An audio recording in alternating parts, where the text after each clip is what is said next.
Hey guys, Born Again here, and today I want to talk to you guys about something I'm doing in this very video here. If you guys are expecting the next episode of Lasagna, Cursed Lasagna, you guys will get that sooner rather than later. I'll upload that as soon as I can. But as for right now, I want to get into this video, which is going to be my top 20 most anticipated movies of 2019.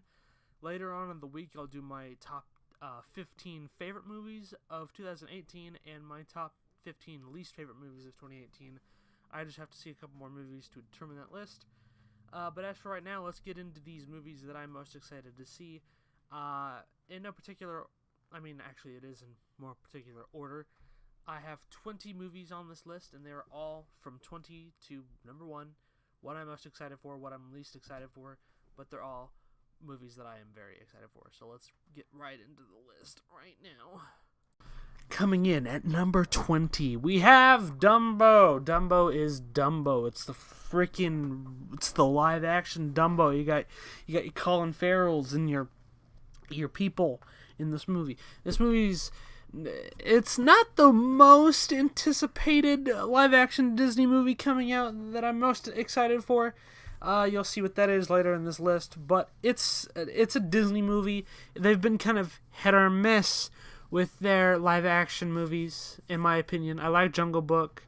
I liked Beauty and the Beast, but I did not like Cinderella, nor did I like Maleficent.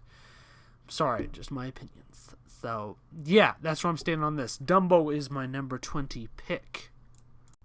Next, at number 19, we have Pet Sematary 2019. This movie, we haven't seen that much from it. It's probably just going to be like Pet Sematary from the original movie, which I didn't think was terrific. It's okay. It's an okay movie. I actually didn't really care for it that much, as far as I can remember. I haven't seen it in a while, so maybe I should just go back and rewatch it. But as I can remember, it wasn't terrific, but I think this movie has potential. We just got to see a little bit more. It's got a solid cast. I'll give it that. It's the most I can give it right now, but we'll just have to wait and see what it does. At number 18, we have Aladdin, which is Aladdin.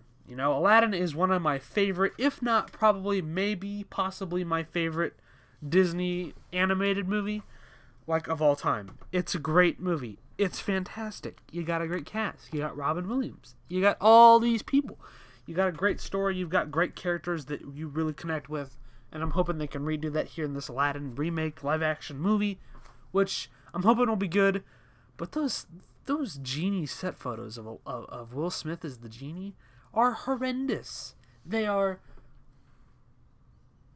I don't know the word for it. I'm just saying right now, I hope it's good. It's my number 18 pick. We got a couple other picks ahead of it.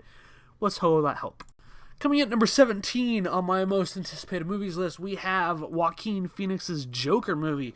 We have not seen anything but some photos from the subway, and we've seen some behind the scenes like paparazzi camera footage of people recording it. We saw that one creepy ass teaser image of him just standing there with little shots and imagery like Willy Wonka's tunnel scene of him in a comedy club and then him with the makeup on. So we haven't really seen anything. It's set in the 80s. It's got Joaquin Phoenix. I think Robert De Niro's attached to it in some way.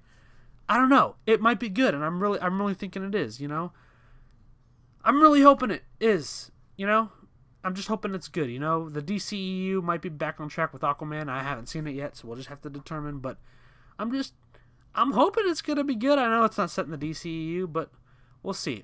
Coming in at number 16, we have X-Men Dark Phoenix. I was not a fan that much at all of X-Men Apocalypse, but it's an X-Men movie, so you have to be excited for it. I don't know what they're going to do with this movie, but I do know that I did enjoy X-Men First Class. I enjoyed the hell out of Days of Future Past. I think that was the last one until Apocalypse came out. So Apocalypse was pretty garbage. Deadpool, I've loved Deadpool 1 and 2. I loved Logan. Obviously, it was my favorite movie of 2017. But we gotta wait and see what they do with this Dark Phoenix. The trailer looks okay. It's not terrific.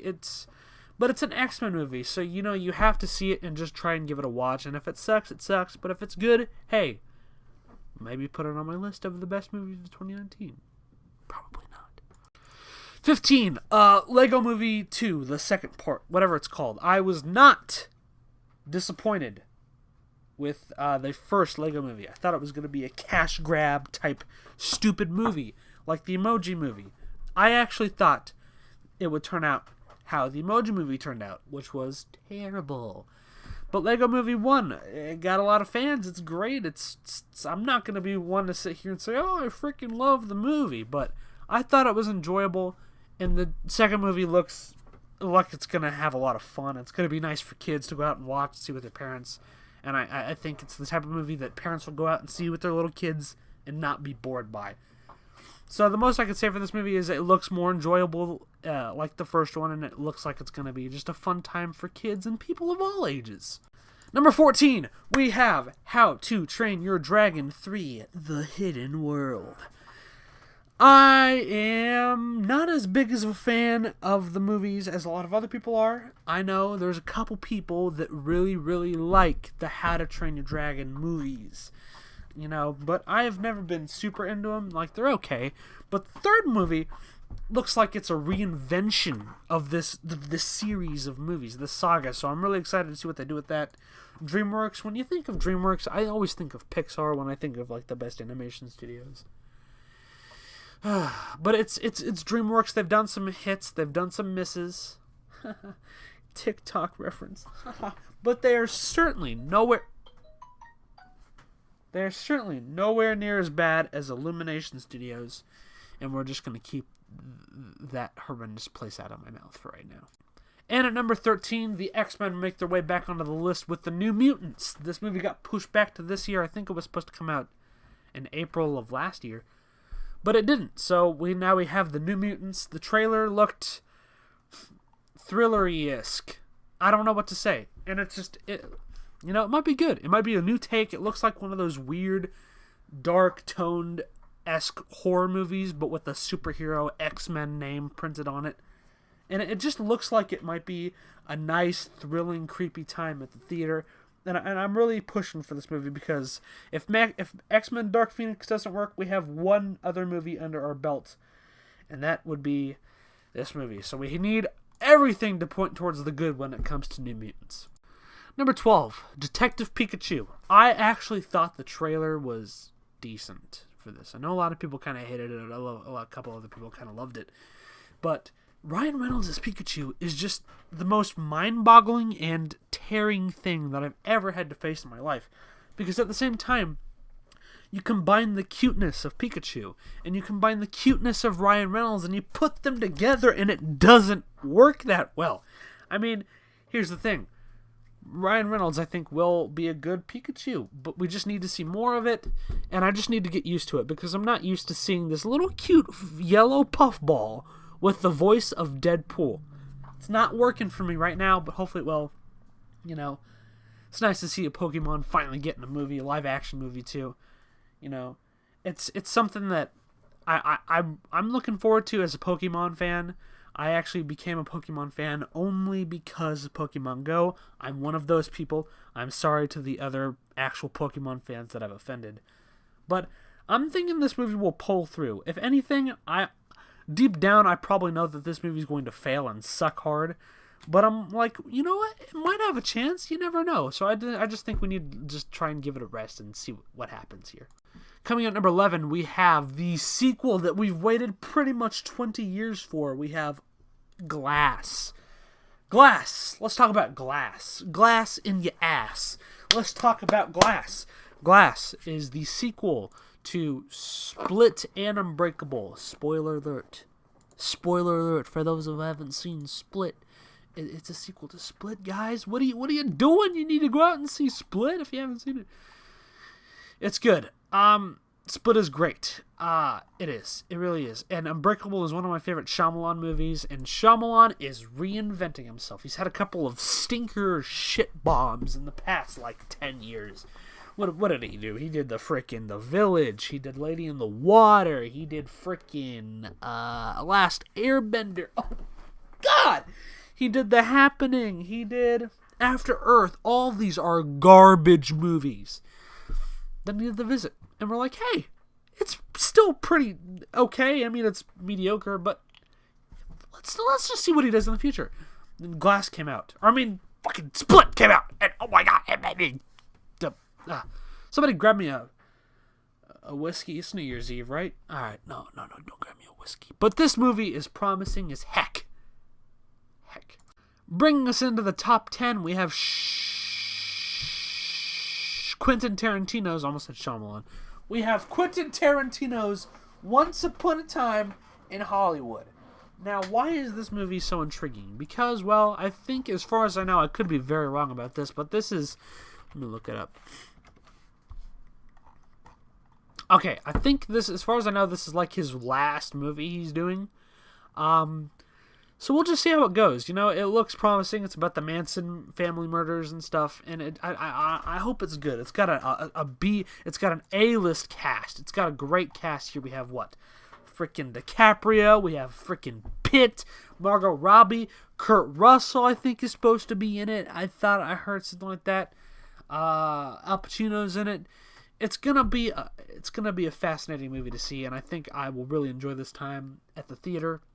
You know, Hateful Eight was good, and all of the movies by Mr. Tarantino have been good movies. So I'm not doubting that. I am seriously doubting, is what I'm trying to say, that this is going to be a bad movie. I doubt it will be bad at all. Coming at number 9, we have Shazam! Okay, Shazam. I always thought... When I first heard they were doing a Shazam movie from DC Comics, I was like, what the fuck? Or we're getting another black basketball player to be the freaking... to be the genie, right? No, this ain't this ain't Kazam, you know. This ain't Kazam from 1996. This is Shazam. And why do I say Shazam? Because it's got Zachary Levi. It's going to be reinventing the DC universe if Aquaman didn't do that. I heard it's getting great reviews, so tell me if Aquaman was good. I'll see it myself and tell if it's good or not. It might be on my best, it might be on my worst list. Who knows? Shazam. It looks promising. I have a friend, Semper Fi Films. Just want to say right now that he thinks the trailer looks complete ass. It looks like complete garbage. But I'm like, no! I thought the trailer looked fucking hilarious. I think it's promising. We got a DC movie on our hands that might be well worth the wait. Number 8, we have my most anticipated Disney live-action movie. Live-action-ish. That is the Lion King remake. Not remake. Lion King live-action. We already know what Jon Favreau can do. Jon Favreau is directing this movie, by the way. Jon Favreau... Oh, God! I don't know what that was. Jon Favreau is... he is basically... He is filmmaking Jesus. That's what he is. You know, the J in Jon Favreau stands for Jesus. And the F in Favreau stands for Christ. No, that doesn't mean anything at all. But he does know how to make a decent movie. Not a decent movie, a good movie. He made Elf, which was a decent movie. He made Jungle Book. He made Iron Man. He is my father. He is my father, and he will do the shit. He will direct the shit out of The Lion King, I bet you, and he will nail this into its destiny, which is this will be a good movie. Number 7, we have Captain Marvel. I had to put this on here because as much as the trailers don't really do anything for me, they're okay, but they haven't really made my jaw drop or anything like that. It's still a Marvel Cinematic Universe movie, which means it's probably going to be good. I'm just saying, I'm just going to put that out there. Just going to put that on the table. Just going to slide it over to my fans out there listening to this right now. It's probably going to be good. Probably. Now, if I come back in March and I tell you right now that it's bad, do not get mad at me for saying that it might be good. I'm just saying, most of the MCU movies are really good. They haven't had a bad one in a couple years. In a long time. That's all I'm saying. They have not had a bad movie. Except for Guardians of the Galaxy Volume 2. Number 6, we have Toy Story 4, the concluding chapter of the Toy Story franchise. Here we have Toy Story 4. Tom Hanks has been teasing the hell out of this movie, stating that this is the most emotional Toy Story movie of all time. And we don't know if that's true or not. Toy Story 3 really fucking made me cry. Made me almost... I was like sitting in the theater like, oh! Oh god, he left the toys. He's gone, and he's gone. But we have to see what this movie takes us. It's about Bo Peep, it's about Woody, it's about all this stuff, and it's going to be concluding the chapter. I'm calling it right now.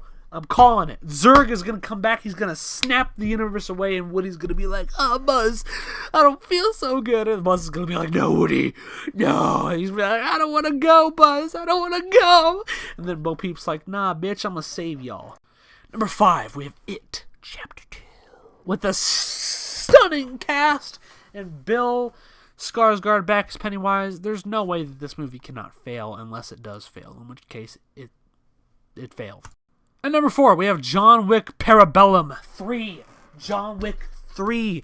John Wick 1, fun time at the movies with an action movie. John Wick Chapter 2, great time with an action movie in the theater. John Wick 3, probably going to be a great time in the theater. That's all I'm saying. That's all I'm saying. That's all I'm saying. John Wick is a great action movie. It reminds you of those traditional 80s action movies like Die Hard, or like a 90s action movie like Speed or something. It just feels like it would fit nicely in that category of the 80s action movie that's just... I'm telling you, it's going to be good. It's going to be a good movie, guys. Just hold out your hope. It's going to be good. Just believe me, alright? It's going to be good. It's going to be a good movie. Number 3, we have Spider-Man Far From Home. By the way, if I'm really hyper in this video, it's because I drink like 19 cups of coffee. Coffee! Spider-Man into the... not in the Spider-Verse. I haven't even seen that movie yet. Spider-Man Far From Home. You know, it was up there. It was almost like number 2 almost. But now it's at number 3. Haha. Mainly because I was excited to see Jake Gyllenhaal as Mysterio. And was like, oh, he's such a badass. It's going to be a great villain. But it doesn't look like he's going to be the villain yet. So, unless he, like, turns bad and ends up being the villain of, like, the third act of the movie, I'm going to safely say right now, he's probably not going to be the villain. I think they're going with Hydra Man as the villain, or the Elementals for the Spider-Man villains. But as of right now, it's still going to be exciting. It's an MCU movie. But, yeah, I think it's going to be good. I think it'll be good. Tom Holland's coming back, so we know he's not dead. Everyone just needs to calm down and let's just watch the movie and see what happens.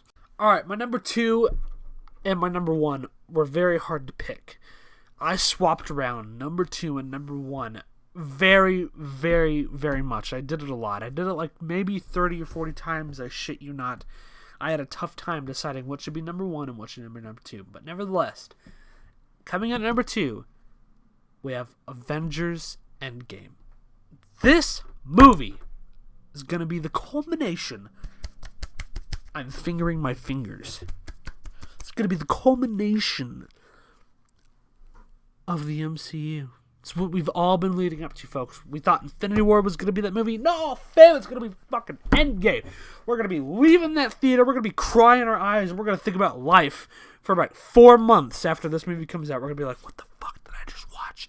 Did I seriously just watch all these people fucking die or come back to life or whatever the fuck's going to happen at the end of the movie? We are going to leave this theater dead inside, emotionally and physically. And at number 1, what do you have number 1? Despite the fact that I could not stand Episode 8, at number 1 we have Star Wars Episode 9. I hate Episode 8, and I still gotta do a Reasons Why video. I hate that movie so much. It was on my top 10 worst movies of 2017 list. For good reason. It was a garbage movie. I'm sorry to all the people that like the movie. I have my own reasons, so for all you people like, he only hates it because Luke Skywalker dies. He hates it because Luke died, the legend. No, it's not because he fucking died. It's because it's a bad movie. It is a bad Star Wars movie. You seen those people on YouTube that are like, hey, Spider-Man Homecoming is a bad Spider-Man movie, but it's a good movie in general. It's a good movie, but it's a bad Spider-Man movie. Last Jedi is a bad movie, but it's a terrible Star Wars movie. Let me just put it like that, alright? But even then, even if it's a terrible, shitty-ass movie, I'm still looking forward to Episode 9. Here's why. Rian Johnson ruined the fuck out of Star Wars with The Last Jedi. So I think we are in good hands here now that J.J. Abrams is coming back. J.J. Abrams is back to direct Star Wars Episode 9. Now let's hope he don't fuck it up. Like, I actually really like The Force Awakens. But let's hope he doesn't do what he did with that and just be like, hey, we're making Episode 9. Let's make it a clone of our Return of the Jedi, since they did it with The Force Awakens. Force Awakens is just a clone of A New Hope. You know what it is? It's a clone of The New Hope. They have to find this little droid. They have to get him to get the plans or the map to Luke Skywalker. But he can't do that because he needs to be taken to the Resistance. And then they need to stop the whole Death Star thing. And they have a big fight at the end. And it's A New Hope. So let's hope they don't do that same thing and make this The Last Jedi, or the Return of the Jedi. Okay? I have a plot for Episode 9. I made my own plot, and I'm probably going to share it in a video format one day. But nevertheless, J.J. Abrams is back. It's got the cast coming back. We've got Lando back there, played by Billy D. Williams. We got everything that we need to make a decent Star Wars movie. And it's got a lot to fill. It's got big shoes to fill after the abomination of The Last Jedi. Let's hope they can pull it off. Alright, guys. Thank you guys so much for watching. That was my top 20 anticipated movies of 2019. If you guys enjoyed, leave a like, leave a comment, subscribe, do what you want to. Thank you for enjoying my video. This is all my opinion. I will do my favorite movies of 2019 and my least favorite movies of 2019 probably sometime next week after I see Aquaman and Spider-Man into the Spider-Verse. Take care. Goodbye.